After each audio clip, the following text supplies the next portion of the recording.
विद्यार्थी मित्रांनो, तुम्हा सर्वांचं या ऑनलाईन ई लर्निंग व्हिडिओमध्ये तुम्हा सर्वांचं सहर्ष स्वागत करतो. Welcome to all of you. आजच्या या पिरियडमध्ये आपण जॉमेट्रीमधील जे सर्कल प्रकरण स्टार्ट केलेलं आहे त्याला आपण पुढे कंटिन्यू करत आहोत. आतापर्यंत आपण वेगवेगळ्या संकल्पना स्टडी केलेल्या आहे. त्यामध्ये सर्कलची definition, radius, chord, diameter, tangent, some theorems, some properties, and one of the exercise we had seen. Now in this video we are going to discuss about a new concept known as arc of a circle. Now ज्या पद्धतीनं radius, tangent, diameter, chord, these are some concepts regarding to the circle. Similarly, arc of circle, this is again an essential part for the further study regarding to the circle. Now arc of circle is a very simple concept. Arc of circle हा अतिशय सोपा concept असणार आहे, फार simple concept असणार आहे. आता हे समजून घेण्यासाठी एक छोटंसं उदाहरण बघूया. We know about the glass bangle. आपल्याला काचेची बांगडी माहिती आहे.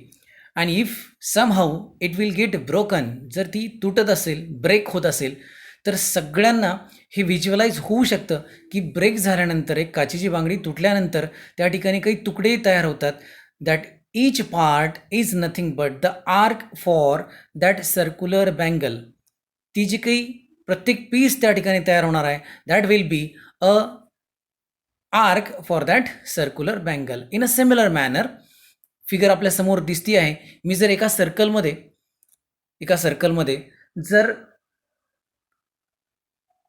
एक सेकंड ड्रॉ केली आहे from passing through A B मधून पास होणारी जर एक सेकंड मी जर ड्रॉ करत असेल, तर या AB सेकंडमुळं सर्कलची दोन पोर्शन झालेले आहे.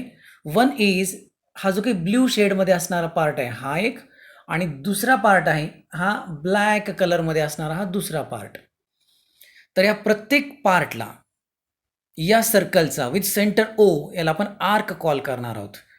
AB in a blue shade is an arc, whereas AB in a reverse side in a black shade, this is also an arc for the circle having center O. आता या दोघांमध्ये काय फरक आहे? मग मी जर फिगर बघत असेल तर एका आर्कमध्ये सर्कलचं सेंटर एक्झिस्ट करत आहे आणि एका पार्टमध्ये सेंट्रल सर्कल एक्झिस्ट करणार आहे. So we are having a next type of arc, that is ज्या साईडला सर्कलचं सेंटर एक्झिस्ट करणार आहे त्या आर्कला आपण मेजर आर्क कॉल करायचं आहे.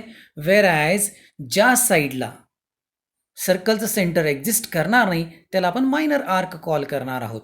मेजर आर्क ॲज वेल ॲज मायनर आर्क. बऱ्याच जणांना असा प्रश्न पडला असेल की जर ही सेकंड जर सेंटरमधून पास झाली असती तर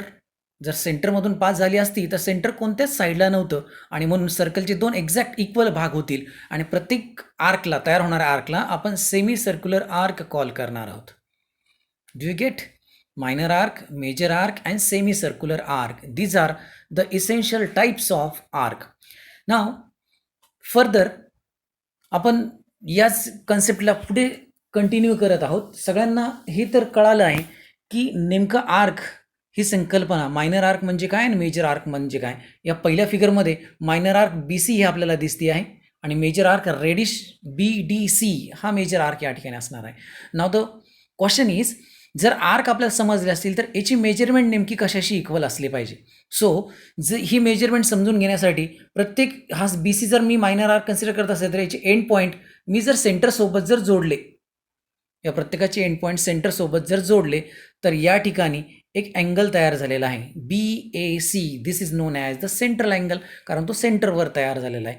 आता या सेंट्रल अँगलचं जेवढं मेजरमेंट असणार आहे, हा मात्र अँगल आपल्याला मोजता येईल, जेवढं मेजरमेंट असणार आहे तेवढंच मेजरमेंट या मायनर आर्कचं असणार आहे. परत इथे रिपीट करतोय, मायनर आर्कचं measurement is nothing but the measurement of the corresponding central angle. Central अँगलचं मेजरमेंट जेवढं असणार आहे तेवढं असेल. ठीक आहे. समजा से फॉर एक्झाम्पल हा अँगल BAC, हा अँगल मी जर असं म्हटलं की 60 आहे, BAC अँगल किती आहे 60, तर राहिलेला अँगल हा आपल्याला ठरवता येऊ शकतो. मोठा बिगर टोटल सर्क्युलर मेजरमेंटमधून जर 60 मायनस केला तर शिल्लक राहणारा अँगल कितीच असणार आहे, it will B of 300 degree. आणि हे मेजरमेंट असणार आहे आपल्या मेजर आर्कचं. मग मेजर आर्कचा फॉर्म्युला काय असणार आहे मेजरमेंट आर्कची व्हॅल्यू काढण्यासाठी, that will be done with the help of formula 360 total angular measurement minus the measurement of minor arc. ठीक आहे, ओके. नेक्स्ट, आताच आपण पुढचा पार्ट अगोदरच्या स्लाइडमध्ये अभ्यासला होता, तो म्हणजेच काय की सर्कलला एक्झॅक्टली सेंटरमधून जाणारी आपण एक कॉर्ड ड्रॉ केली, डायमीटर ड्रॉ केली, तर याचे 2 सेमी सर्कल्स तयार होतील, सेमी सर्क्युलर आर्क ज्याला आपण म्हणणार आहोत. आणि टोटल अँग्युलर मेजरमेंटचं, टोटल सर्क्युलर मेजरमेंटचं जर 2 सारख्या भाग होत असतील तर प्रत्येक पार्ट हा किती डिग्रीचा झाला पाहिजे, 180 डिग्रीचा तो होईल. ठीक आहे. So this is the concept we required in a further conversation. यालाच आणखी कन्फर्म कॉन्क्रीट करण्यासाठी मायनर आर्कचं मेजरमेंट हे ऑलवेज लेस दॅन 180 डिग्री असणार आहे, वेअर ॲज मेजर आर्कचं मेजरमेंट हे ग्रेटर दॅन 180 डिग्री असेल. ठीक आहे. So this is the concept we had seen in earlier concept. आता ह्या सगळ्या कन्सेप्टला आपण एका स्लाइडच्या माध्यमातून काही रिमार्क्स म्हणून या ठिकाणी कन्सिडर करणार आहोत. What is your first remark, that is first here major of minor आर्कचं मेजरमेंट आपल्याला काढायचं असेल तर it will be equal with the measurement of its corresponding central angle. Next, measurement of major आर्कचं मेजरमेंट काढायचं असेल तर it will be done with the help of formula that 360 minus major of the corresponding minor arc. 360मधून minor arc जर minus केला आपण तर major आर्कची measurement मिळणार आहे. And one more very essential and important result, that is the measure of semi circular arc is 180 degree. ठीक आहे. आपण या सगळ्या स्लाइड्सला जे आपण डिस्कस केलं या सगळ्यांना कलेक्टिव्हली या स्लाइडमध्ये आपण अभ्यासलेलं आहे. नाव फर्दर ज्यावेळेस आपल्याला पुढे मूव्ह करायचं आहे, ते मूव्ह होत असताना आपल्याला एक महत्त्वाचं थिअरम या ठिकाणी डिस्कस करायचं आहे. अँड द थिअरमची स्टेटमेंट या पद्धतीने आहे, समोर दिसते तुमच्या. A cord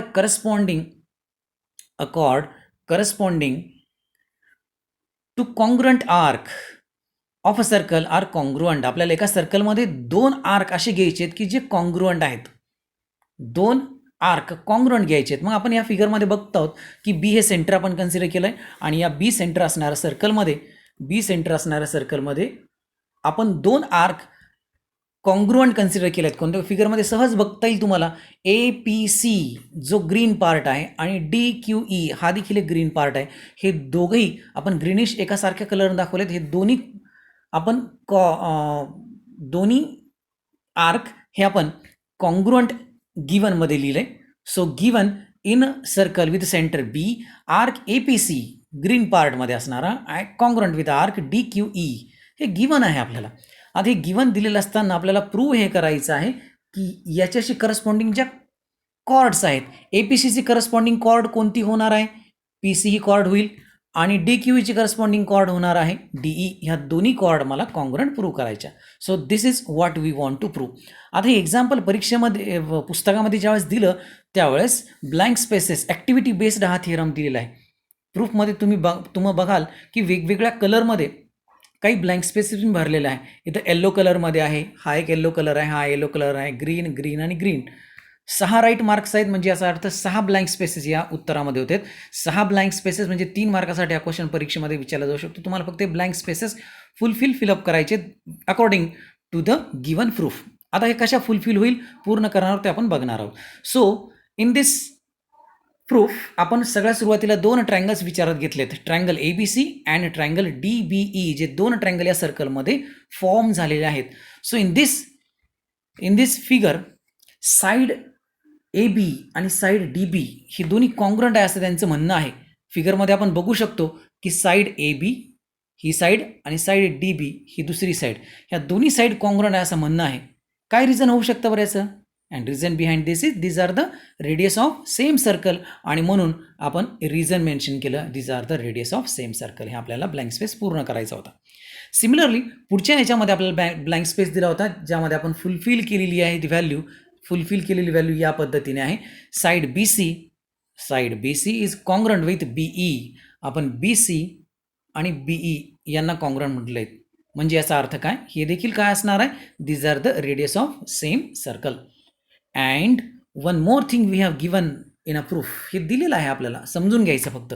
angle A B C म्हणजे या ठिकाणी बी या ठिकाणी होणारा अँगल हा कॉन्ग्रंट आहे DBE, बी या ठिकाणी होणारा सेंट्रल अँगल दोन्ही कॉन्ग्रंट आहे.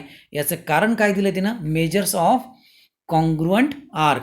हे आर्क APC हा कॉन्ग्रुअंट आहे म्हणजे याचा सेंट्रल अँगल, आणि DQE हा आर्क कॉन्ग्रुअंट आहे म्हणजे याचा सेंट्रल अँगल कॉन्ग्रुअंट असला पाहिजे, आणि म्हणून हे दोन अँगल कॉन्ग्रुअंट होणार आहे. एक एक ट्रायंगलचे दोन दोन साईड आणि त्यांच्यामध्ये इन्क्लूड होणारा एक अँगल आपण या ठिकाणी कॉन्ग्रंट शो केला आहे. याचा अर्थ असा होतो की आपल्याला SAS टेस्ट या ठिकाणी ॲप्लिकेबल होऊ शकते to show that the triangle ABC and triangle DBE, these are the congruent one. आणि once we got two triangles to be congruent, we have the corresponding sides to be congruent. आणि म्हणून ACचं correspondence मी जर बघायला जात असेल तर ते correspondence बसतं आहे DE सोबत, आणि म्हणून आपल्याला जे रिक्वायर्ड होतं ते आपण या ठिकाणी मिळवत आहोत की cord AC this is congruent with the chord DE.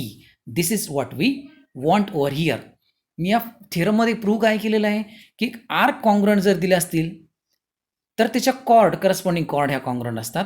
याचा कॉन्व्हर्स पार्ट काय होऊ शकतो की जर कॉर्ड कॉन्ग्रंट असतील, कॉर्ड जर कॉन्ग्रंट असतील तर करस्पॉन्डिंग आर्क हे कॉन्ग्रंट होणार आहेत. कळतंय सगळ्यांना? आर्क कॉन्ग्रंट असेल तर करस्पॉन्डिंग कॉर्ड कॉन्ग्रंट होणार, कॉर्ड कॉन्ग्रंट असेल तर त्याच्याशी करस्पॉन्डिंग मायनर आर्क और major arc will be congruent. So this is very important theorem as far as the examination is concerned. Activity based example हे परीक्षेमध्ये विचारलं जाऊ शकतं. Now we move further. आपल्याला प्रॅक्टिस सेट 3.3 या ठिकाणी बघायचं आहे, ज्यातलं पहिलं एक्झाम्पल दिलेलं आहे, एक फिगर दिलेली आहे. In the information given in figure we have to find the two values. आपल्याला दोन व्हॅल्यूज फाइंड आउट करायचं आहे. One is measurement of arc DEचं मेजरमेंट आपल्याला फाइंड आउट करायचं आहे, and another measurement of arc DEF हा टोटल आर्क हा आपल्याला फाइंड आउट करायचा आहे. हे टोटल आपण फाइंड आउट करणार आहोत. कसं फाइंड आउट करायचं ते बघूया. त्यासाठी आपल्याला या ठिकाणी एक अँगल C हा अँगल 70 डिग्री दिलेला आहे, आणि आर्क हा आर्क दिलेला आहे 200, DGF हा आर्क देखील 200 मेजरमेंटचा दिलेला आहे. सो इन अ आन्सर आपण स्टार्ट करत आहोत दिलेल्या इन्फॉर्मेशनपासून. We have given that the angle ECF हा जो सेंट्रल अँगल आहे हा आपल्याला दिलेला आहे 70 डिग्रीचा. हा जर 70 डिग्री असेल तर आपल्या सेंट्रल अँगलच्या डेफिनेशननुसार याच्याशी करस्पॉन्डिंग आर्क EF याचं मेजरमेंट किती भरलं पाहिजे? It will be equal to 70 degree. हे आपण नेक्स्ट लाईनमध्ये लिहिलं by the definition of central angle. Also we have given that this arc DGF हा आपल्याला 200चा दिला गेलेला आहे, तो आपण या ठिकाणी मेन्शन केला. दिस इज गिवन टू अस. आता हे दिलेलं असताना आपण काय करूया, हा जो टोटल सर्कल आहे या टोटल सर्कलच्या सगळ्या आर्कची मेजरमेंट करूया. सगळ्या आर्कची अँग्युलर मेजरमेंट आपण घ्यायला जर गेलो तर तो भरणार आहे 360. त्यातला हा EF 70 आहे आणि DGF हा 200 आहे. हा आपण या ठिकाणी मेन्शन केलेला आहे. 70 आणि 200 तो आपण रिप्लेस केला इक्वल टू 360. दोघांची बेरीज होणार आहे 270, आणि सगळ्या शेवटी 270 तिकडे ट्रान्सफर जर केला तर तो 360मधून मायनस आपल्याला करावा लागेल. आणि so finally we will get the measurement of arc DEचं मेजरमेंट आपल्याला मिळत आहे 90 डिग्री. DEचं मेजरमेंट आपल्याला मिळत आहे 90 डिग्री. आता DE हा 90 डिग्रीचा आहे म्हणून आपल्याला पहिल्या प्रश्नाचं उत्तर मिळतं आहे. DE 90 डिग्रीचा आहे, EC हा 70 डिग्रीचा आहे, आपण अगोदरच मेन्शन केलं, आणि म्हणून हा टोटल DEF ठरवणं आपल्यासाठी फार काय अवघड जाणार नाही. DEF हा जर काढायचा असेल तर 90 आणि 70 याची ॲडिशन आपल्याला करावी लागेल. It will be equal to 160 degree. हे तुम्ही पुढच्या राहिलेल्या 2 ते 3 ओळीमध्ये याला लिहून पूर्ण करणार आहात. ठीक आहे. सो सिम्पल कन्सेप्ट, अगदी सेंट्रल अँगलच्या डेफिनेशनवर आधारित ही संकल्पना होती असं म्हणायला काही हरकत नाही आहे. Now after that we will go for the second example. Now this is a starter example given in our book. In figure QRS, this is the equilateral triangle. हा QRS हा आपल्याला इक्विलॅटरल ट्रायंगल दिलेला आहे, म्हणजे याच्या सगळ्या sides ह्या equal आहेत. QRSच्या इक्वल साईड्स आहेत. नाव या सिच्युएशनमध्ये आपल्याला सगळ्यात पहिले प्रूव्ह करायचं आहे की याच्याशी करस्पॉन्डिंग जे आर्क आहेत RQ, QS आणि RS ह्या इक्वल आहेत, कॉन्ग्रंट आहे आपल्याला प्रूव्ह करायचं. So to prove this thing we will start with the given. काय दिलेलं आपल्याला की दिलेला ट्रायंगल हा इक्विलॅटरल ट्रायंगल आहे, आणि हा जर इक्विलॅटरल ट्रायंगल असेल तर नॅचरली याच्या साईड्स इक्वल असल्या पाहिजे. आणि जर या साईड्सचा जर विचार केला मी तर दीज साईड्स जरी या ट्रायंगलच्या असल्या तरी या सर्कलसाठी मात्र कॉर्ड असणार आहे.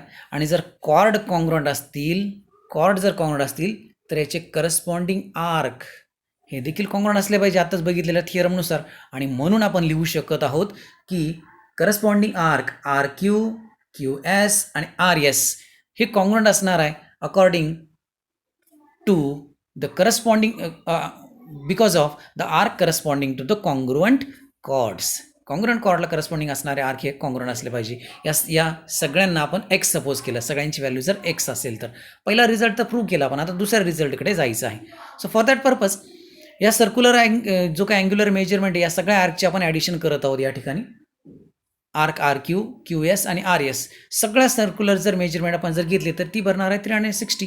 प्रत्येकाला आपण एक्स एक्स मांडले आणि म्हणून x plus x plus x 360 equal to 3x equal to 360 आणि म्हणून एक्स इक्वल टू येणार आहे 120. 360ला आपण 3ने डिवाइड केलं तर 120 येणार आहे. म्हणजे याचा अर्थ असा होतो की या प्रत्येक आर्कची मेजरमेंट ही 120 डिग्री होणार आहे. आता हे झाल्यानंतर आपल्याला मिळवायचं काय आहे?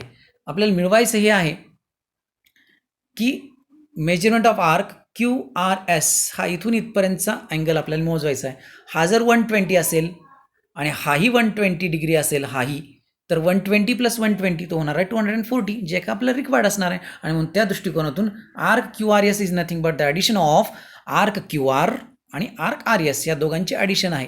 आणि म्हणून या ॲडिशनमध्ये आपण 120 रिप्लेस केले आणि म्हणून measurement of arc Q R S हा भरणार आहे 240. या ठिकाणी हा सेकंड एक्झाम्पल होता. Third example will be for your homework. We will stop in this video. Thank you.